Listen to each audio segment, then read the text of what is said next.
Finally tonight, a reminder that Iran was once the center of the remarkably sophisticated Persian civilization, one that produced some of the most enduring poetry in the world. Jeff Brown talked recently with the man responsible for making much of that poetry, written in the 14th century, accessible to Western readers. However old, incapable, and heartsick I may be, the moment I recall your face, my youth's restored to me. The first lines of a new collection titled Faces of Love of the work of Hafez, the medieval Persian considered one of history's greatest lyric poets. Translator Dick Davis is a leading scholar of Persian literature and himself a poet. Faces of Love is the latest in an extraordinary undertaking by Davis of translating many of the masterworks of Persian civilization, including most recently Ferdowsi's Shahnameh, the Persian Book of Kings. And welcome to you. Thank you. I want to set the scene a little bit. 14th century Persia in the city of Shiraz that you compare in your introduction to Venice. Yes, it was a trading city. It was the center of a very flourishing aristocratic civilization. Because it was a trading city, it had a very wealthy upper class, as it were, and this upper class was able to provide the money for a lot of artistic patronage. And so there were a great many poets in Shiraz during the 14th century, and in the previous century as well, the 13th century. And the greatest of them came to be Hafez. Now tell us about who was he? What do we know? Hafez was a poet who was at the court which ruled Shiraz at the time. He was one of the court poets. He's a poet who, he's a bit like Bach. People say that Bach sort of gathered together everything that had gone before him in music and brought it into a new kind of stage. Hafez did the same with the conventions of lyric poetry. And so the lyric poem is seen to reach its highest point in Hafez. One of the great things about Hafez's poetry is that it's extremely ambiguous often, and that it can be read in different ways. And his poetry can be read in a secular way or in a religious way.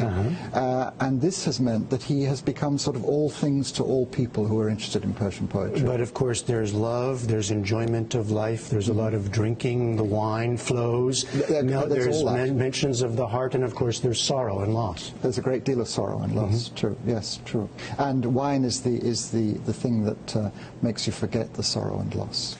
People in our audience who would know Persian poetry, they think of the most famous as Rumi. Yes. And yet I understand that Hafez is in Iran itself is by far the most famous and popular still to this day. That's true. Why is that? What explains his appeal today?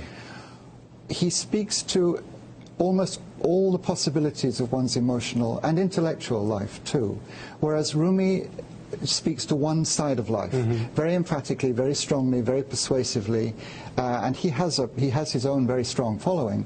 But Hafez is a much more universal poet than Rumi is. And what role does he play in contemporary Iran? I mean, these are lines that are memorized by people, used all the time? Oh, he's absolutely canonic. I mean, he's like Shakespeare and Milton and Wordsworth and Tennyson rolled into one. Really? Yeah, he is the major great poet. And almost everybody who has any pretensions to an interest in poetry at all, which is most of the population in Iran, it's a very poetry-loving culture. Well, but see, explain that, because that is not the Iran that we usually talk about on a program like this, right? That is true, I'm aware of that. But different cultures seem to put their energies into different arts at different times. In the medieval period, I mean, for example, you can think of painting in Italy or music in Germany, that kind of thing. But in the medieval period, the artistic energies of Iran went largely into poetry. And poetry has become part of the Persian cultural identity in a way that's true of very few other cultures. Even English culture, which